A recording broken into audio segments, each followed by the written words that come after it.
Chapter 1. Giselle Pellicot. The woman who said enough. Paris, the city of lights, the city of love. But tonight, it is the city of protest. The air is thick with voices. Thousands of people stand together, their hands raised, their signs high. The sound of their chanting fills the streets. It moves like a wave, growing louder, stronger. At the front, one woman stands tall. Giselle Pellicot. She looks out at the crowd. She sees their anger, their hope. She feels their pain. She knows why they are here. They are tired of silence, tired of fear. Giselle lifts the microphone. The noise fades. The crowd waits. Her voice is steady. "No more," she says. A roar of agreement rises from the people. She takes a deep breath. For too long, survivors have been ignored. For too long, justice has been denied. But today, we stand together. The crowd erupts, cheers, applause. Some people cry, others hold their friends' hands, squeezing tight. This is not just a protest. It is a movement that began with one woman. One voice. 1 year earlier, Giselle was not a leader. She was a journalist, a writer who told the stories of others. But then, something changed. It started with a single story. A young woman, attacked, silenced, ignored. The police did nothing. The courts did nothing. No one listened. Giselle could not accept that. She wrote about it. She shared the truth. And then, something happened. More women came forward. Dozens. Hundreds. Their stories were the same. They had been hurt. They had been silenced. Giselle kept writing. Each article was louder than the last. Soon, the world was listening. The government tried to ignore it. Some called it an exaggeration. Others said it was too complicated. But Giselle did not stop. Then, one night, she received a message. A woman. Afraid, desperate, pleading for help. Giselle could not look away. She met the woman in a small cafe. The woman's hands shook as she spoke. Her voice broke. But her story was powerful. Giselle knew she had to do more. Writing was not enough. She organized a march. Just a small one at first. A few hundred people in Paris. Then another and another. The movement spread. It grew. People from all over France joined. Then Europe. Then the world. It was no longer just about one woman's pain. It was about millions. Now Giselle stands before the largest protest Paris has ever seen. The Eiffel Tower shines in the night, watching over them. She lifts her voice. "We demand change," she shouts. The crowd repeats her words, louder, fiercer. "We demand justice." The city shakes with their voices. Some politicians call her dangerous. Some say she is causing trouble. But others are listening. A week later, the government announces a new law. Stronger protection for survivors. Harsher punishments for those who harm them.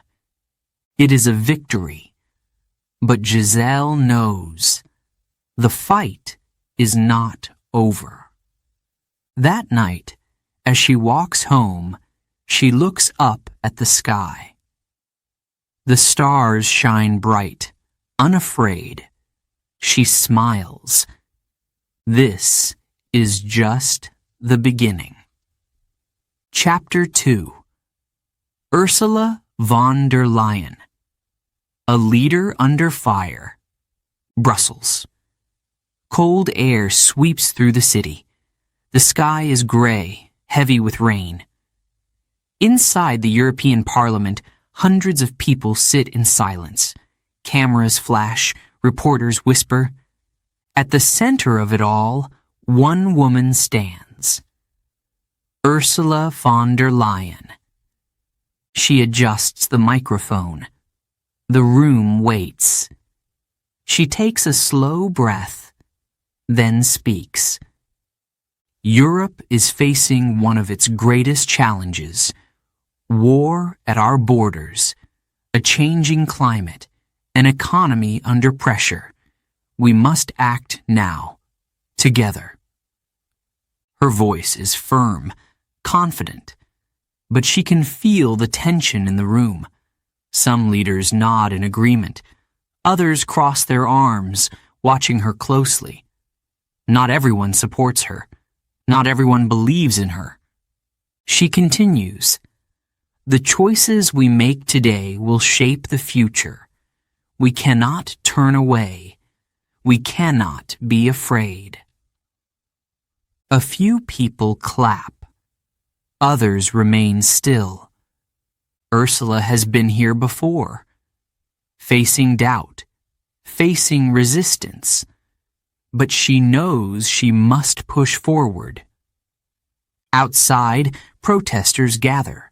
Some wave flags demanding stronger action on climate change. Others hold signs against new economic policies. They chant, their voices echoing through the streets.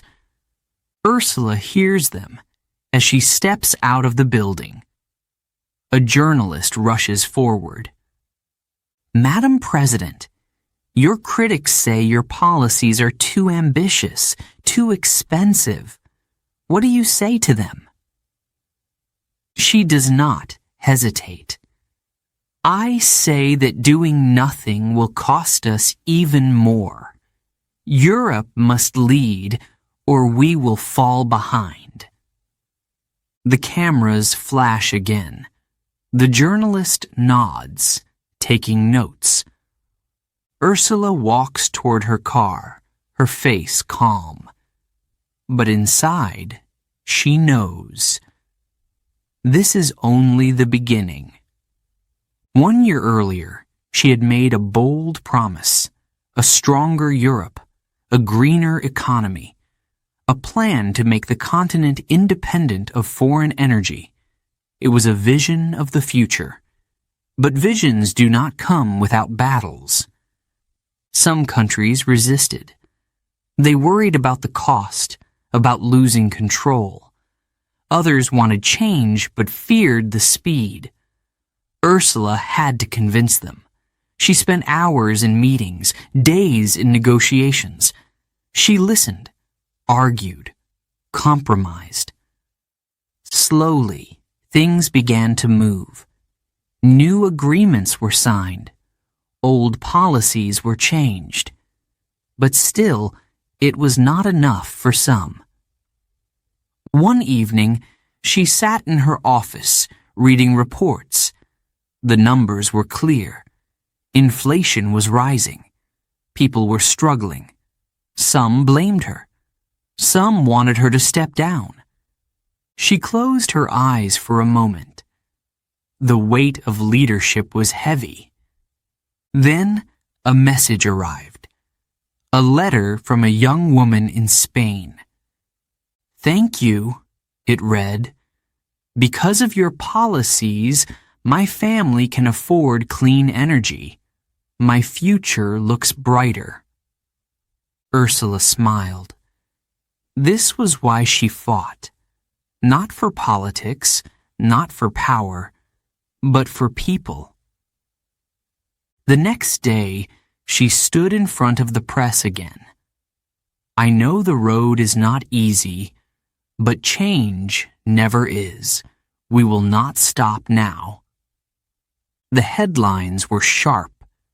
Some praised her, others attacked her. But she did not waver. Back in Brussels, another storm was building. New elections were coming. Some parties wanted a different path. They called her leadership too strong, too controlling. At a debate, a political rival stood up. "Madam President, you speak of unity, but isn't it true that many European nations disagree with you?" Ursula met his eyes. Democracy is about debate, about discussion. But in the end, leadership is about making decisions. I will not apologize for taking action. The audience murmured. Some nodded. Some frowned. That night, as she walked home, she looked up at the sky. The stars were hidden behind clouds. Brussels was quiet now, but the city never truly slept. Tomorrow, the battle would continue. New challenges, new opposition. But Ursula was ready. She always had been. Chapter 3. Christine Lagarde. The woman controlling the world's money. A meeting room in Frankfurt. The air is heavy with tension. The world's top bankers sit in silence, their eyes fixed on one woman. Christine Lagarde stands at the front of the room. Her hands rest on the table. She takes a breath. Then she speaks. The European economy is at a turning point, she says. Inflation is rising. People are struggling. Businesses are uncertain. We must act, and we must act now. Some nod. Others frown. A man in a dark suit leans forward. His voice is sharp. Madam President, if we raise interest rates too much, we risk a recession. If we do too little, inflation will spiral out of control.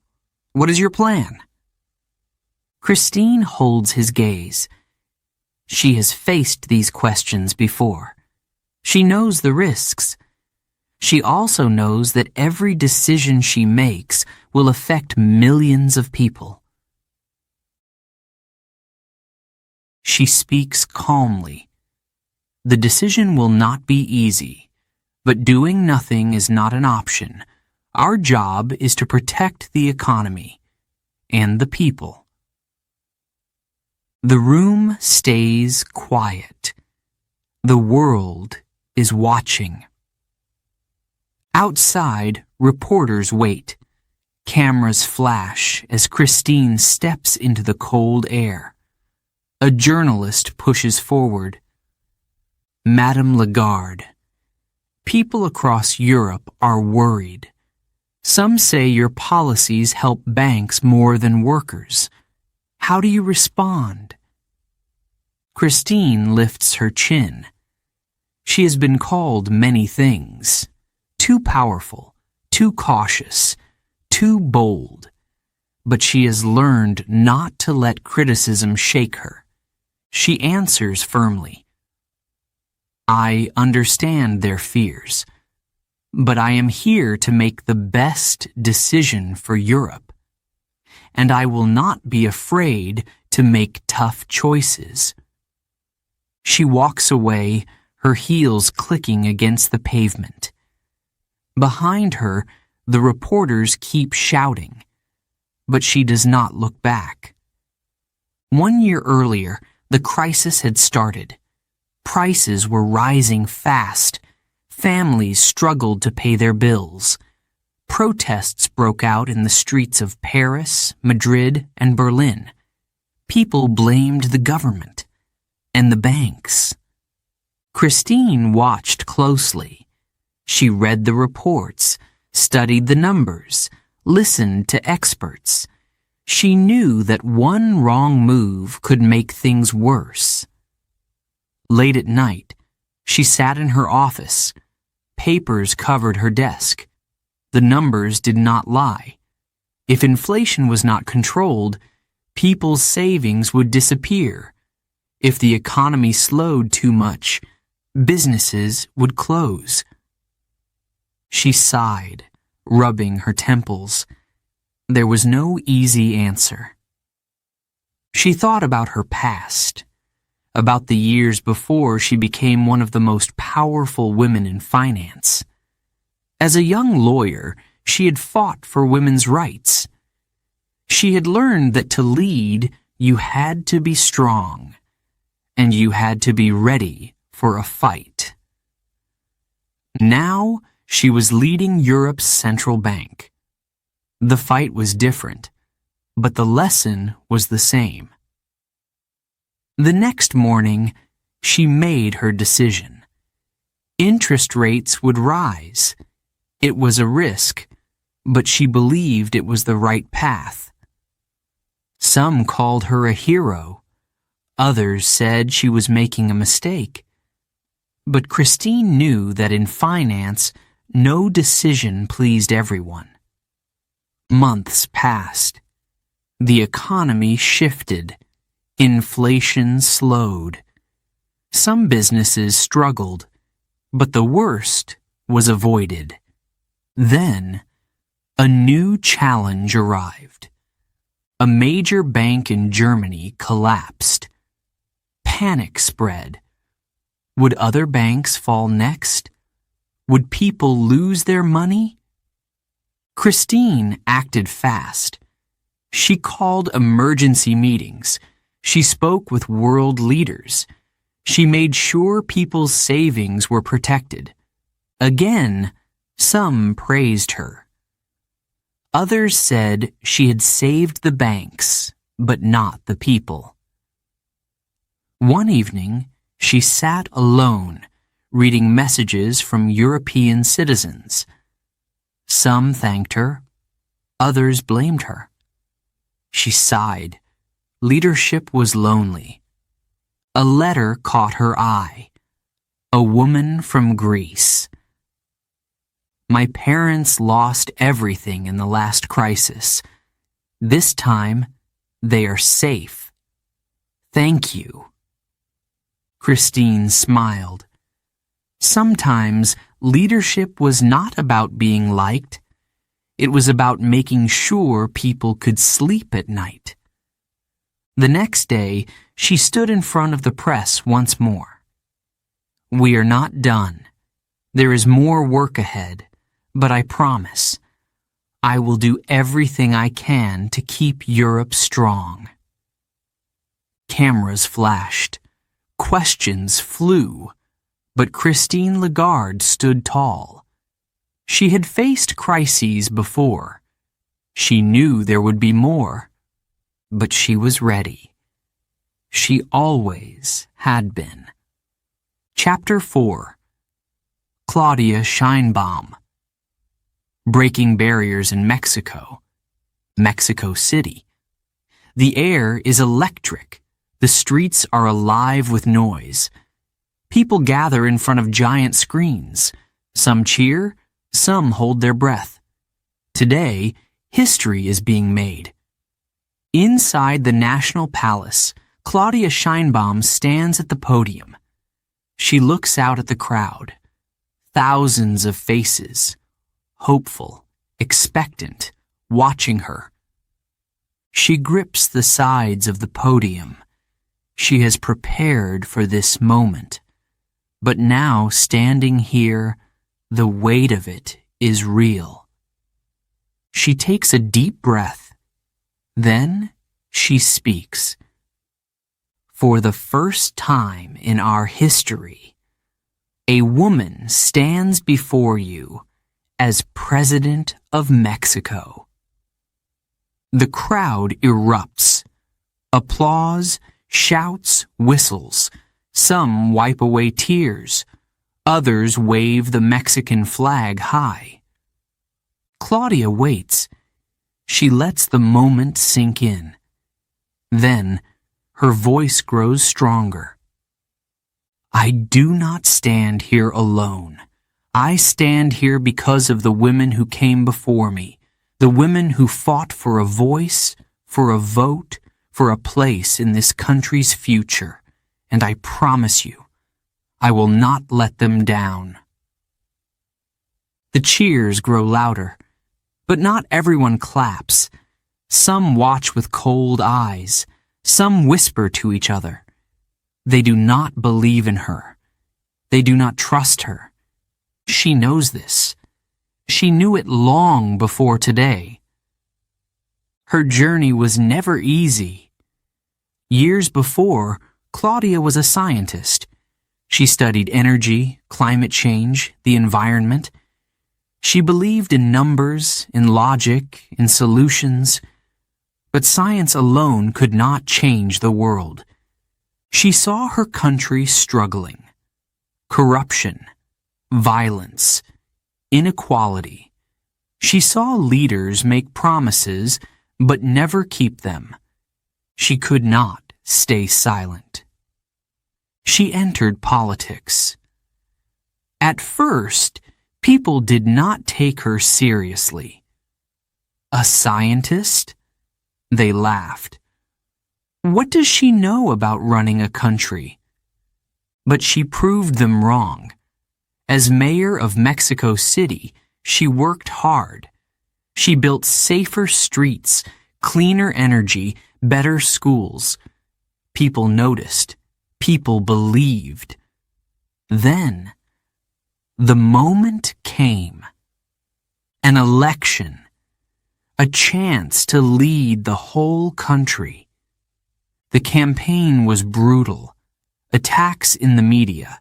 Critics saying she was too weak, too inexperienced. But Claudia did not stop.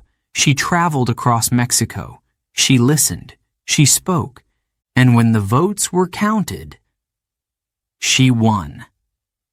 Now, here she is, standing at the highest seat of power. But she knows winning is just the beginning. The next morning, the real work begins. Meetings, plans, decisions. Every choice she makes will shape Mexico's future.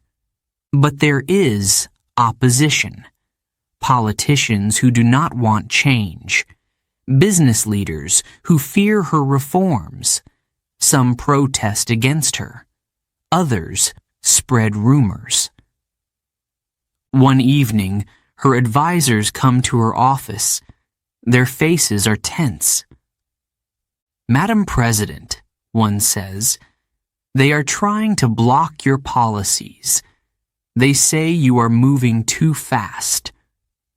Claudia listens. She does not react. Finally, she speaks. If we do not move fast, we do not move at all. She stands, looking out the window. Mexico City is glowing with lights. Millions of people live here. Millions more across the country. She thinks of them. The workers, the students, the mothers, the daughters. She knows what is at stake. The next day, she holds a press conference. Cameras flash. Journalists lean forward, waiting. She speaks clearly. I was elected to bring change. I will not be stopped by fear. We will build a stronger, fairer Mexico, and we will do it together.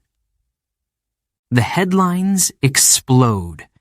Some call her bold, others call her reckless. But Claudia does not look at the headlines. She looks at her people. And she keeps going. Because leading a nation is never easy. But she was never afraid of hard work. Chapter 5. Rachel Reeves. The UK's first female chancellor. London. The sky is grey. The air is cold. Outside Parliament, cameras flash. Journalists push forward, microphones ready. The city is waiting. The country is waiting. Inside, Rachel Reeves stands before the House of Commons. The room is full. Every seat taken. Eyes locked on her. Some expect solutions. Some expect failure. She grips the wooden box in front of her, the famous red briefcase of the Chancellor. Inside, the budget. A plan that will decide the future of millions. She takes a deep breath. Then she begins. This country is facing great challenges, she says. Inflation, rising costs, struggling businesses. People are worried, and they have every right to be. A murmur spreads through the room. She expected this. But we are not here to watch the crisis grow. We are here to act. She pauses. The room is silent now. I am introducing a plan for growth, for investment, for stability. We will support businesses, protect jobs, and help families who are struggling. Some MPs nod. Others shake their heads. The opposition benches whisper to each other. Rachel continues. This budget is about fairness, about making sure opportunity reaches every part of the country, not just the wealthy, not just the powerful. A voice from across the room interrupts. But at what cost, Chancellor? She expected this too. She lifts her chin. At the cost of doing nothing? At the cost of letting this country fall deeper into crisis? I will not let that happen. Some clap. Some remain silent. Rachel knows this is only the beginning. Years ago, she was not a politician. She was an economist, a numbers expert, a thinker. She studied markets, policies, and finances. She worked in banking, analyzing risks, predicting the future. But numbers alone could not fix a broken system. She saw the struggles of ordinary people, families choosing between heating and food, businesses shutting down, workers losing jobs. She knew she could help, but not from the outside.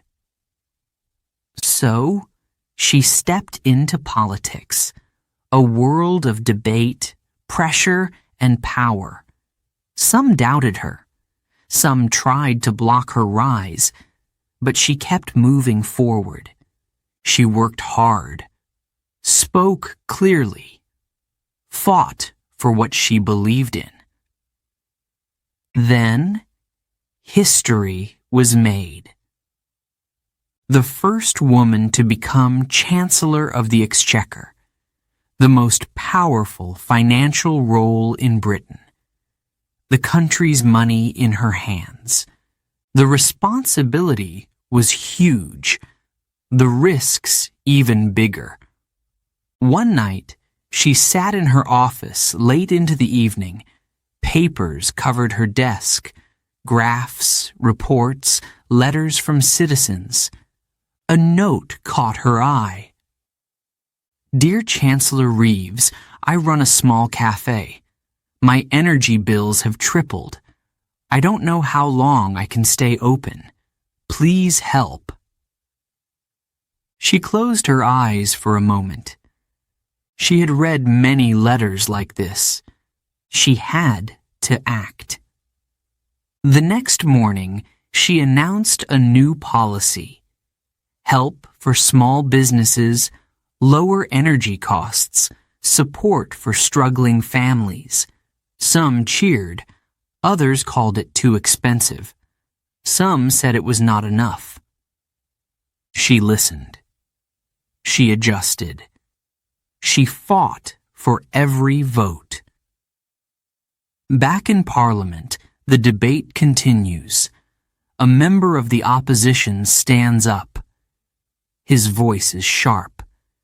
Chancellor, your plan is risky. How can we be sure it will work? Rachel does not hesitate. Because we cannot afford to do nothing. The risk is greater if we stand still. The room erupts. Some shout in agreement. Others argue back. Rachel stands firm. She has spent years preparing for this moment. She will not back down now. Outside, the city moves as always. People hurry to work. Shops open. Buses roll by. But something is different. For the first time, the UK's economy is in the hands of a woman. And she is ready to lead. Before we begin Chapter 6, a quick note for our listeners. You're currently listening to this audiobook on WooEnglish. Remember, this content is specially made for WooEnglish listeners only. If you're hearing it on any other channel, it may be a violation of WooEnglish's rights. Please ensure you're tuned into the right source to fully enjoy and respect this audiobook journey. Now, let's continue the story. Chapter 6. Taylor Swift. More than a pop star. A stadium filled with thousands. The air is electric. Fans scream, their voices blending into one powerful sound. Lights flash, hands wave, phones rise to capture the moment. Then, silence. A single spotlight shines on the stage.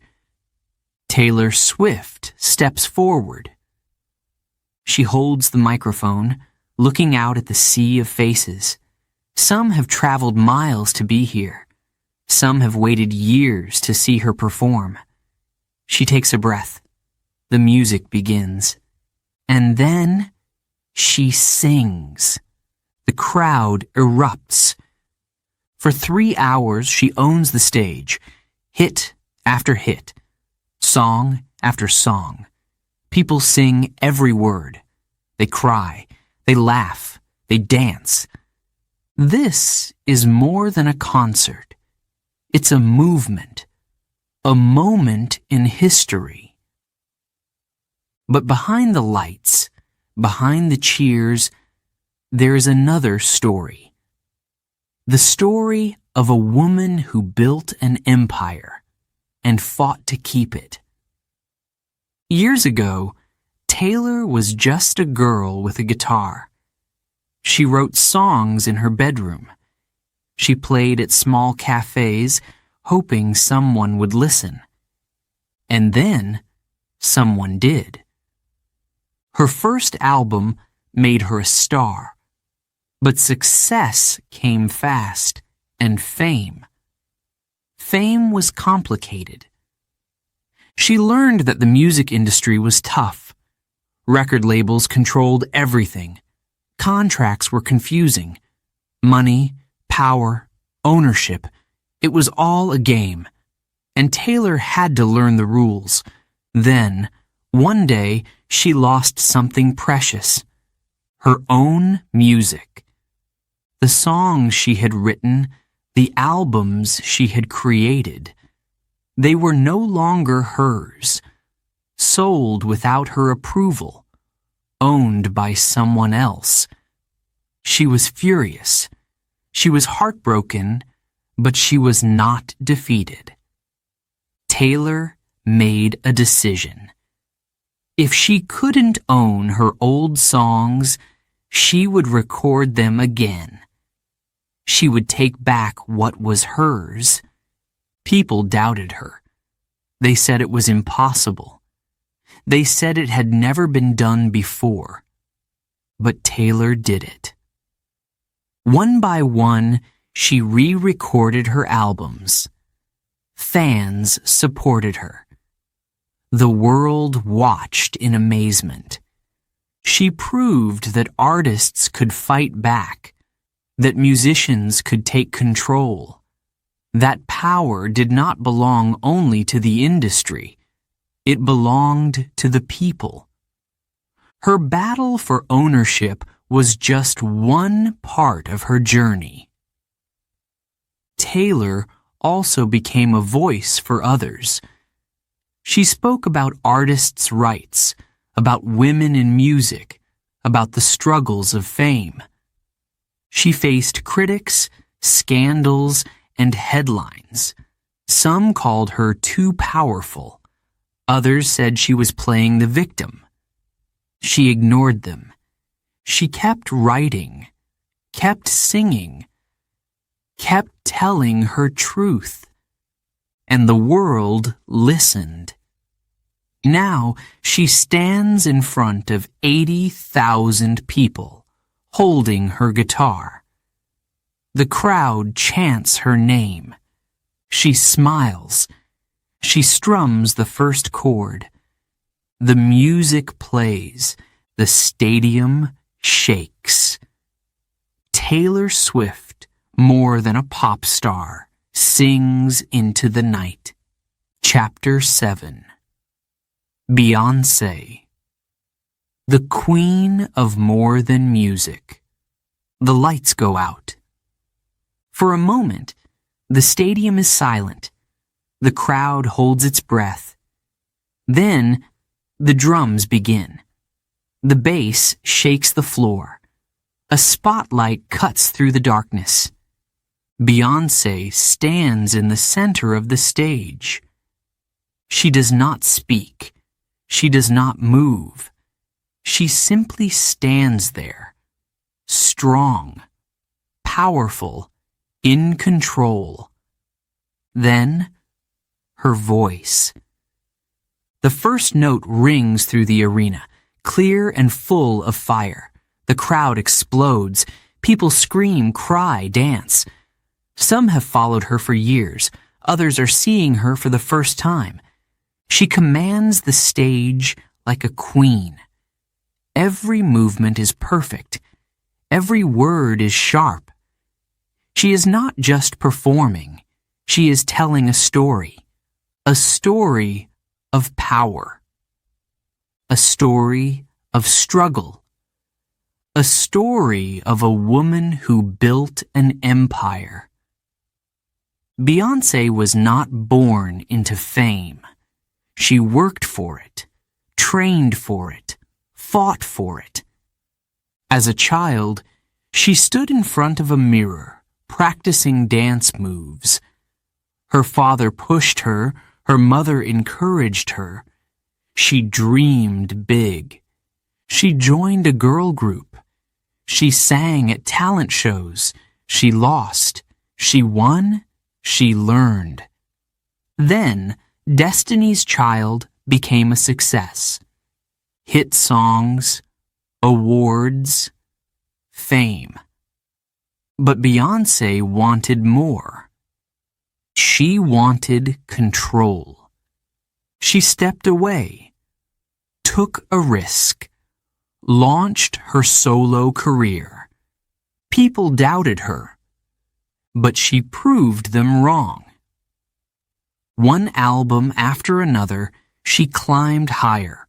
Pop, R&B, hip-hop. She could do it all. She was not just a singer.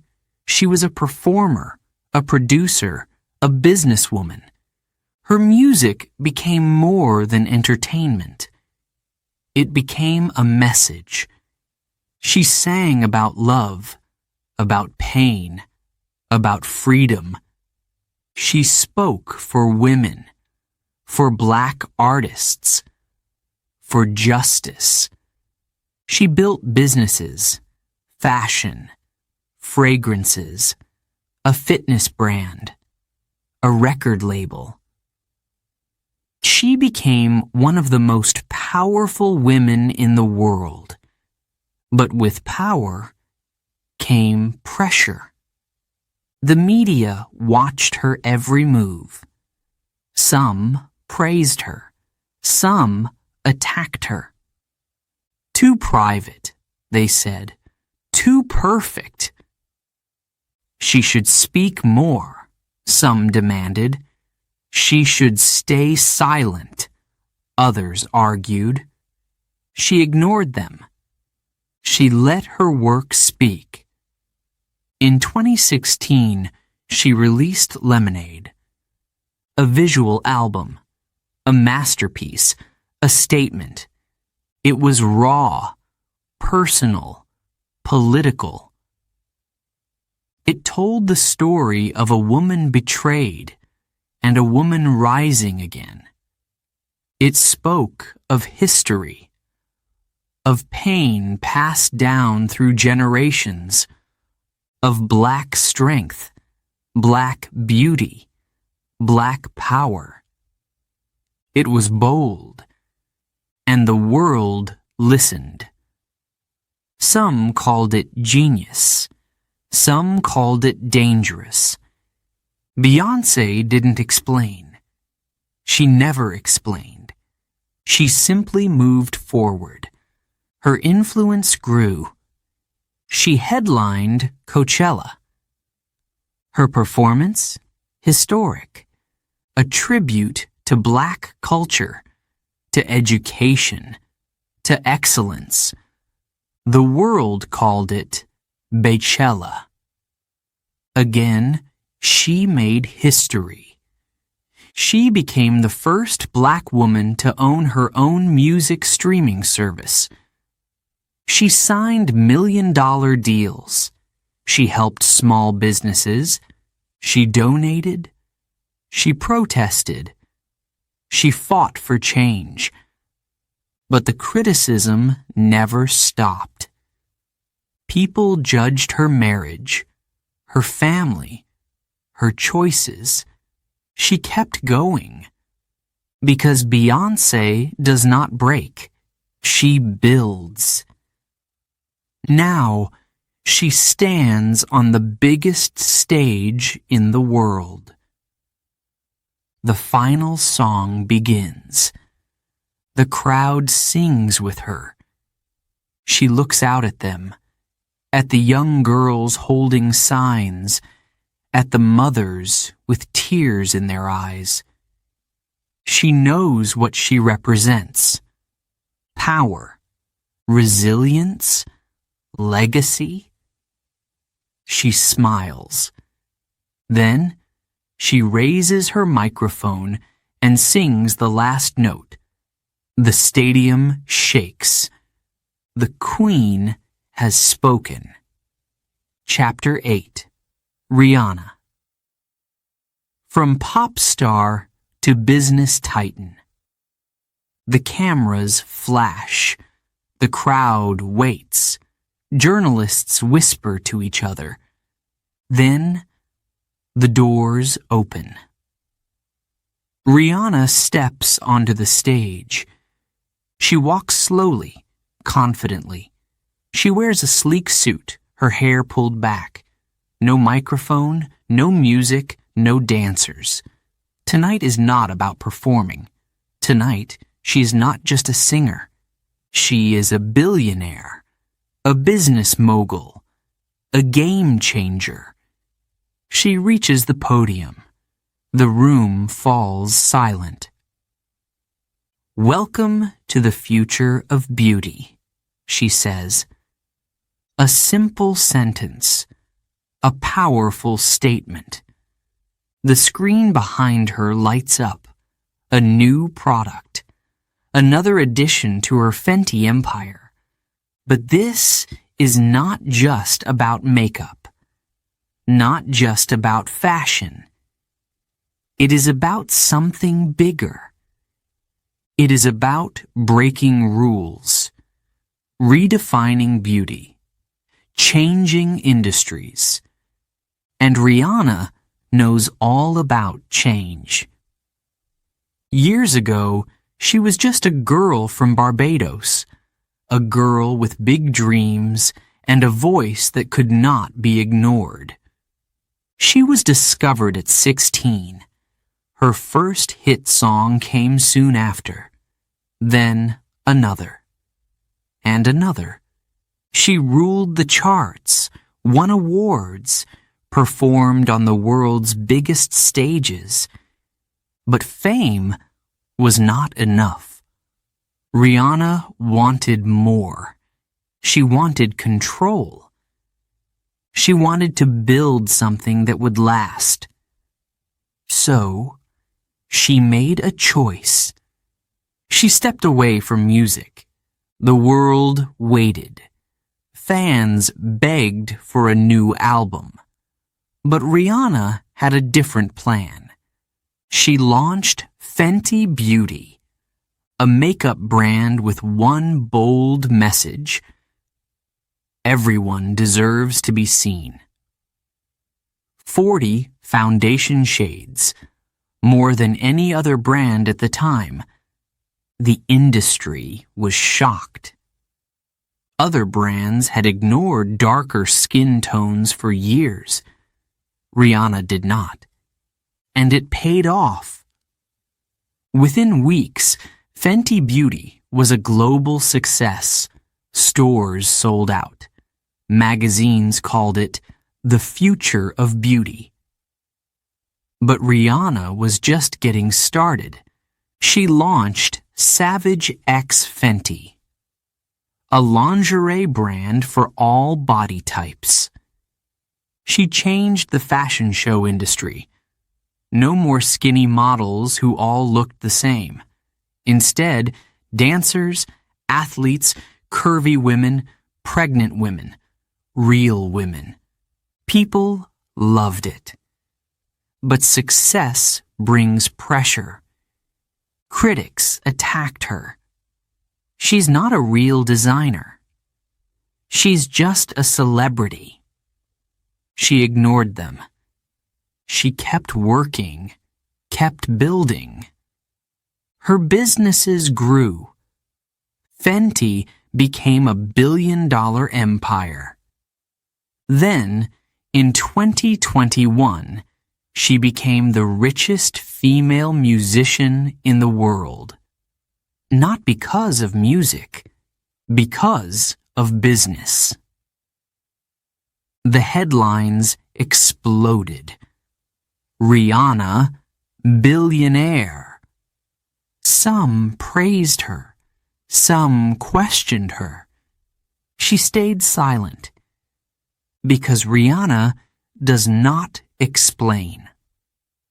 She acts. Now, in 2025, she stands in front of the world once again.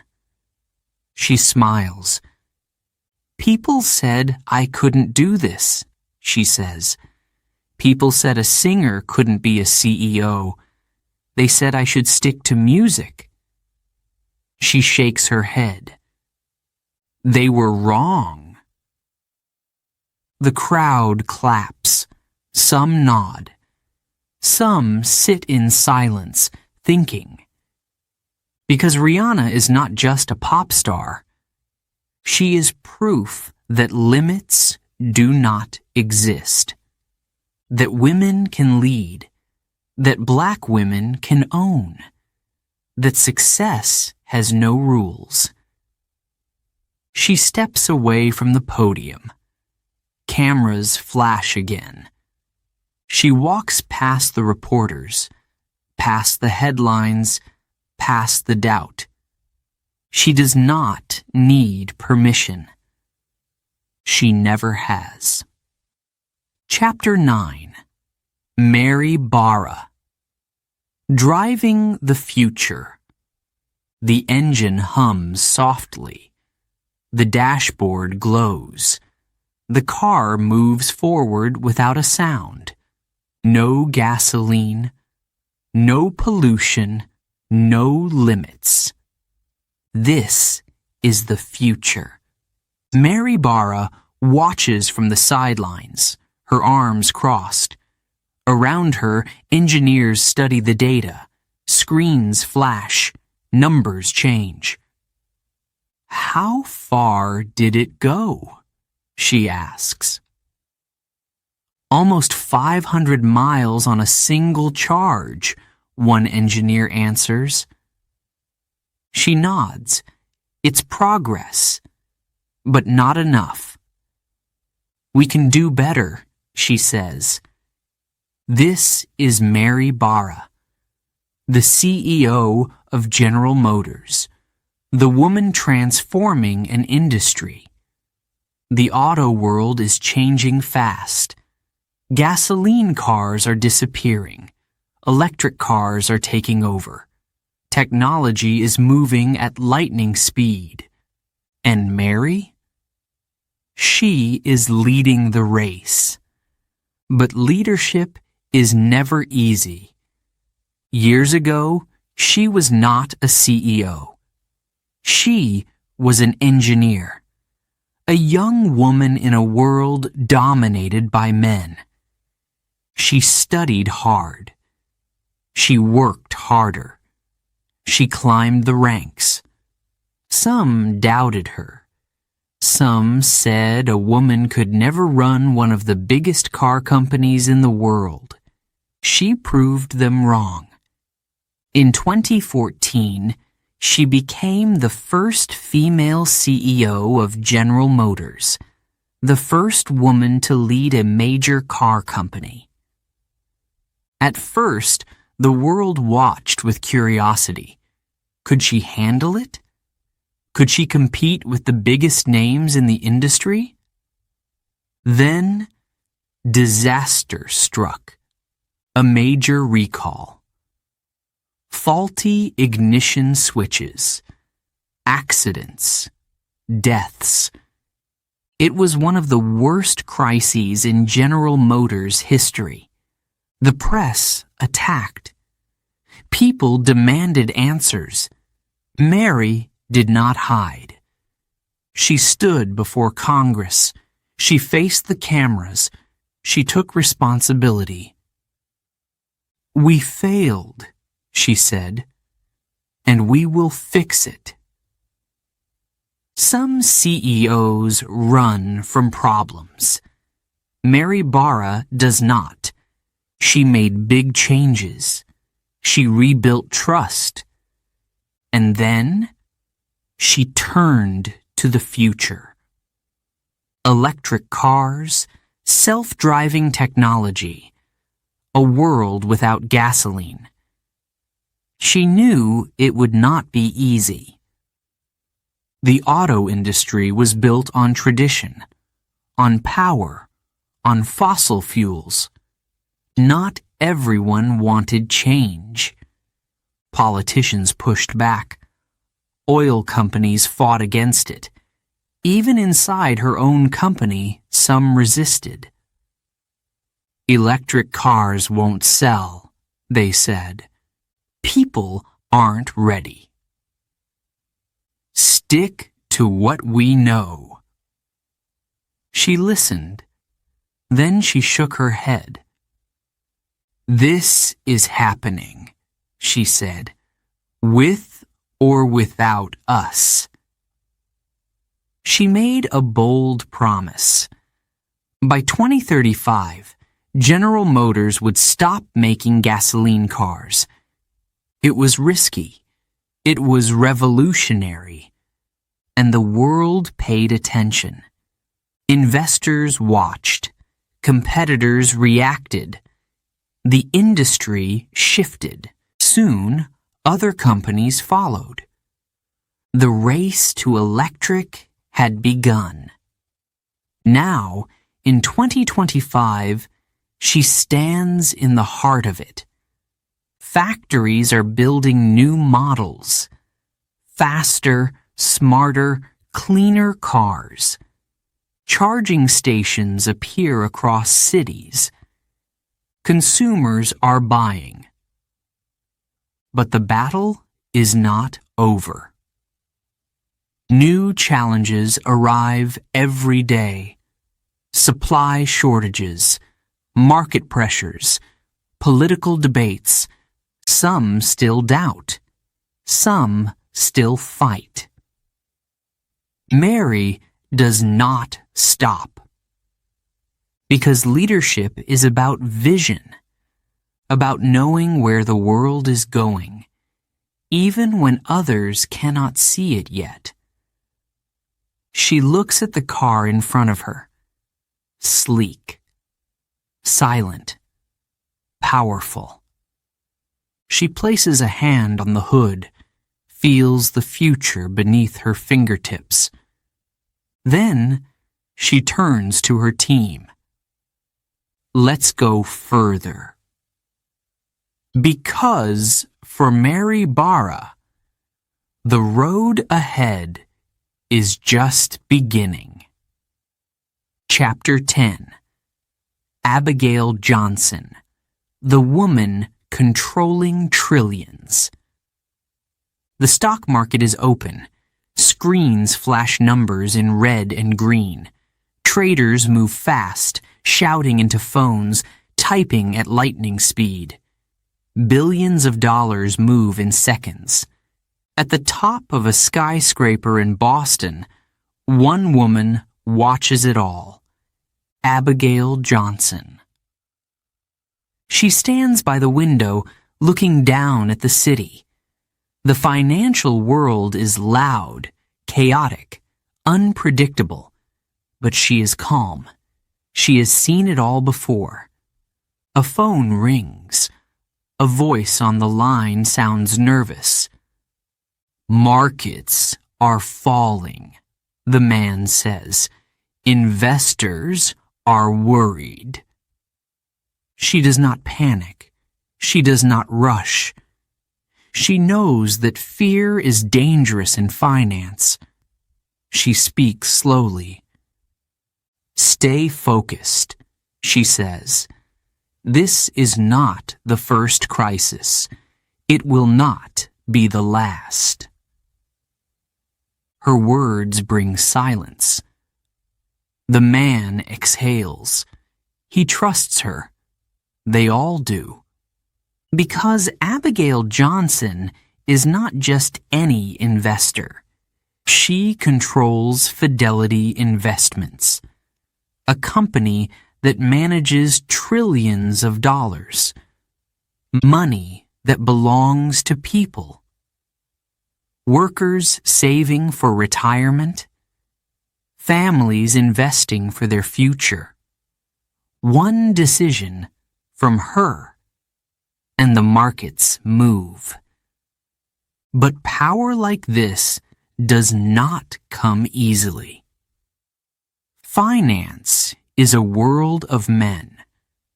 For years, women were locked out of the big deals, the big investments, the big decisions. Abigail knew this. She knew the history. But she also knew something else. She had earned her place here. Her grandfather started Fidelity in 1946, a small company, a family business. Over time, it grew, became bigger, more powerful. By the time Abigail joined, it was one of the largest investment firms in the world. But she did not walk in as a boss. She started at the bottom. She filed papers. She analyzed stocks. She worked harder than anyone else. Some thought she was just the owner's daughter. They did not take her seriously. She proved them wrong. She studied everything, the markets, the risks, the future. Slowly, she climbed, became a leader, took control. In 2014, she became CEO of Fidelity Investments, a woman leading one of the most powerful financial firms in history. Some cheered, others doubted her. Could she handle it? Could she compete with the giants of Wall Street? She did not answer with words. She answered with action. She changed the way people invested. She introduced cryptocurrency to Fidelity, something no other major firm had done. People thought she was crazy. Crypto was risky, unstable. But Abigail saw the future before anyone else, and she was right. Fidelity became a leader in digital assets. Investors watched. The market shifted. She had won. But finance is not just about money. It is about trust, about leadership, about surviving the storms. In 2023, a banking crisis hit. Stocks crashed. Fear spread. Some companies fell. Some CEOs lost everything. Abigail did not. She had prepared. She had built Fidelity to be strong. She made the right calls, moved money at the right time, protected her clients, and once again, she proved that she belonged. Now, in 2025, she stands at the top. Governments listen when she speaks. Investors follow her moves. But power in finance is dangerous. Not everyone wants her to succeed. Some say she has too much control. Some say she is changing things too fast. She hears the whispers, the critics, the doubters. She does not care, because she knows the truth. Success is not about luck. It is not about being the loudest in the room. It is about knowledge, strategy, vision. Abigail Johnson looks at the market numbers on the screen. She makes a decision, a simple call, a single trade, and just like that, billions move. Because in the world of finance, she is not just a woman. She is the woman who controls it all.